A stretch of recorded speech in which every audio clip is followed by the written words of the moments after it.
전 세계의 나라들은 모두 하나같이 경제력 다음으로 중요하게 생각하는 건 아마도 군사력 강화일 것입니다.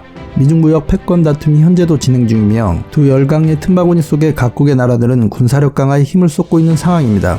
지난 과거 세계 역사를 보면 잘 알 수 있듯이 힘없는 나라는 강대국의 식민 지배를 당해야만 했던 시대가 있었습니다. 이처럼 자주국방은 미래사에서도 반드시 꼭 필요한 절체절명의 수건 사업과도 같은 것입니다.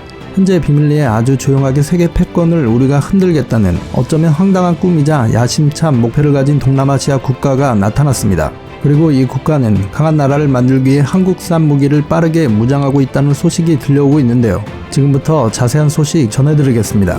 얼마 전 호주가 한국산 K9을 1조 원 투자에 도입하기로 했다는 기분 좋은 뉴스 보도가 있었습니다.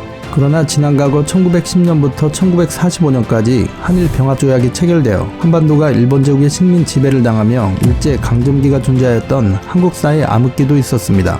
8.15 해방 후 5년 뒤에는 북한이 남한을 기습적으로 침략하여 1950년 6월 25일 한국전쟁이 발발합니다.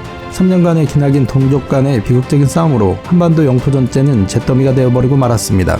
그 당시 전쟁에서 사용할 총 한 자루도 직접 만들지 못해서 미국에게 구걸하다시피 소총을 지원받아야 했었지만 그러나 한강의 기적을 이룩해내며 전 세계가 부러워하는 경제발전뿐만 아니라 방위산업 분야에도 지속적인 투자로 인해 자체 기술력으로 잠수함, 전투기, 전차, 자주포 등 세계 곳곳에 무기를 수출하는 방산 선진국이 되었습니다. 지난 과거 100년이란 역사의 우리 대한민국은 일본의 치욕적인 식민 지배와 전쟁이란 동족 상잔의 비극을 모두 맛보았지만 그 이후 피난한 노력 끝에 이룩해낸 성과인 세계 경제 순위 11위와 세계 6위의 군사력을 보유한 나라가 된 것입니다. 그런데 동남아시아에서 한국산 무기로 무장하는 국가들이 빠르게 늘고 있다는 소식입니다.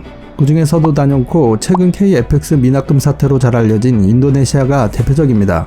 스웨덴에 위치한 국제평화연구소에 따르면 전 세계에서 한국산 무기를 가장 많이 도입한 국가가 바로 인도네시아였습니다. 2014년부터 2018년까지 한국이 수출한 전체 무기의 17% 비중이 인도네시아가 차지합니다.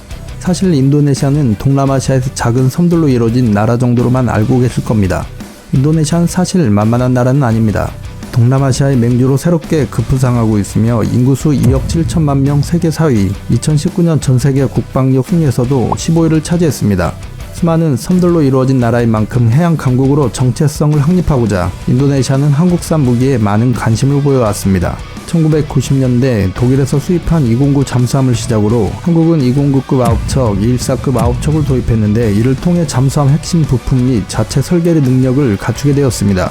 잠수함은 워낙 많은 부품이 유기적으로 작동해야 하므로 핵무기 개발보다 어렵다는 이야기가 나올 정도입니다.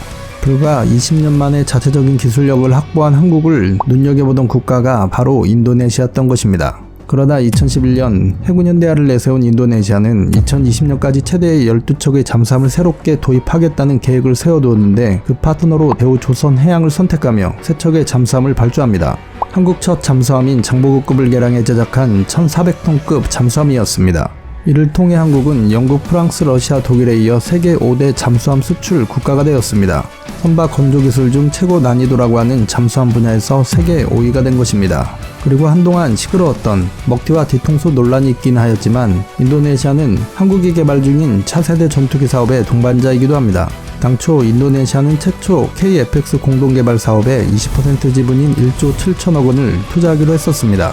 그러나 2017년부터 분담금을 내지 않고 있어 큰 문제가 되어 왔습니다. 인도네시아는 경제난 때문에 분담금을 내기 힘들다고 했지만 실제 이유는 따로 있었습니다. 인도네시아는 기존의 명기한 개발비 분담률을 20%에서 15%로 낮춰달라고 요청하면서 129개의 전투기 관련 기술을 얻어내고 자국 기업의 KFX 인도네시아 버전을 수출할 수 있는 권리를 달라고 주장했습니다. 하지만 우리 측은 이것은 한국에게는 상당히 불리한 조건이라며 단칼에 거절했습니다. 우리는 인도네시아의 계속된 사정에 개발비 분담률을 18.8%로 낮춰줬지만 다른 기술 이전 요구는 들어주지 않았습니다. 그럼에도 불구하고 인도네시아는 끝까지 15%로 내려달라고 하며 협상은 난항을 겪고 있었는데 때마침 우리가 에이사 레이더 개발에 성공하고 시제기 조립까지 시작하자 인도네시아의 태도는 갑자기 달라지기 시작합니다. 결국 인도네시아는 황급히 KFX 프로젝트에 대한 미납금의 5천억 원을 지불하기로 결정했습니다. 한때 언론에서 한국의 KFX가 성공하지 못할 거라는 여론이 형성되자 인도네시아는 눈치를 보며 발을 빼려고 시도했고, 또한 분담금을 낮춰 자신들이 낸 금액보다 훨씬 많은 기술 이전과 권리를 요구했습니다. 하지만 우리는 전 세계가 부러워하는 에이사 레이더를 자체 기술로 만들어내고 이제는 KFX CG기 조립까지 들어가자 인도네시아는 자신들의 판단이 잘못되었음을 뒤늦게 인지하게 됩니다. 사실상 인도네시아는 적은 투자로 엄청난 효과를 볼 수 있게 된 것입니다. 또한 만약 이 시점에서 계약을 파기하면 한국에 파견된 기술자들 인건비를 빼고도 이미 지불한 2,200억이 그대로 사장되어 버릴 것이며 국가 신뢰도 하락과 손실도 감소해야 하기에 결국 인도네시아는 한국을 믿지는 않았지만 뒤늦게 한국의 KFX 프로젝트에 다시 조용히 올라탄 상태가 된 것입니다. 또한 한국은 최근 KFX뿐만 아니라 방산 분야에서 놀라운 성과를 내고 있습니다.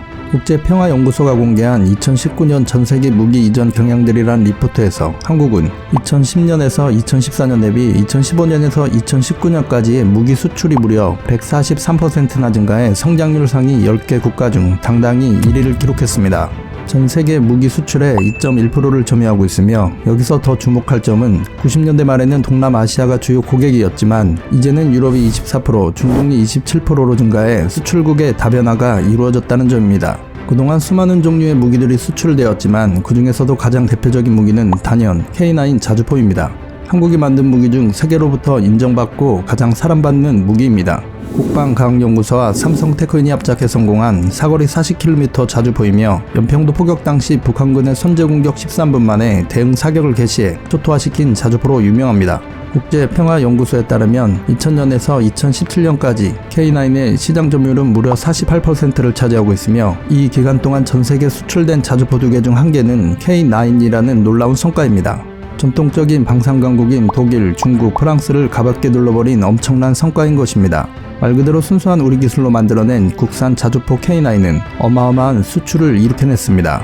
그런데 K9 자주포와 함께 운영되는 전력 가운데 전 세계에서 우리밖에 없어 미군조차 부러워하는 것이 있습니다.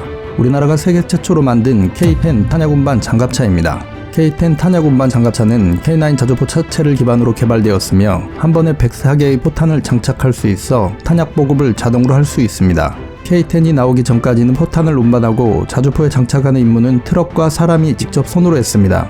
그러나 K10이 등장함으로써 손이 아닌 기계로 보급 작업을 할 수 있게 되었습니다. 러시아, 미국, 영국 등도 이를 개발하기는 했지만 미국은 추진하다가 중도에 취소했고, 러시아와 영국은 비용 문제로 인해 취소한 바 있습니다. 독일에서 만든 세계 최고의 자주포로 평가받고 있는 펜자오비츠 2000조차 따로 탄약 운반 차량을 두지 않고 크레인에 달린 트럭에서 파레트체로 내린 다음 맨손으로 옮겨서 장착해야 합니다. 포탄이 쏟아지는 전장에서 손으로 40kg의 포탄과 20kg이 넘는 장약을 들고 옮겨야만 하는 것입니다. 우리 군은 이런 어려움을 덜어주고 신속 정확하게 장착할 수 있도록 하기 위한 목적으로 K10을 만들게 되었습니다. 또한 현재 독일의 링스와 한국의 레드백이 최종 결승전에 올라 시전 평가가 곧 시작될 것으로 알려져 있습니다. 이 사업이 성공한다면 미 국방부가 추진 중인 브래들리 장갑차 교체 사업의 수주가 유력해지는데, 그 규모만 50조 원이라고 하니 무슨 일이 있어도 반드시 수주에 성공해내야 할 것 같습니다. 이처럼 동남아시아의 인도네시아를 비롯해 노르웨이, 핀란드 등 북유럽 국가들과 호주가 한국을 파트너로 선택한 상황이며, 이처럼 우수하고 뛰어난 한국산 무기들과 방산업계는 앞으로도 성공적인 역사를 새롭게 써내려갈 것입니다. 저 또한 지속 응원하겠습니다. 지금까지 으뜸왕이었습니다.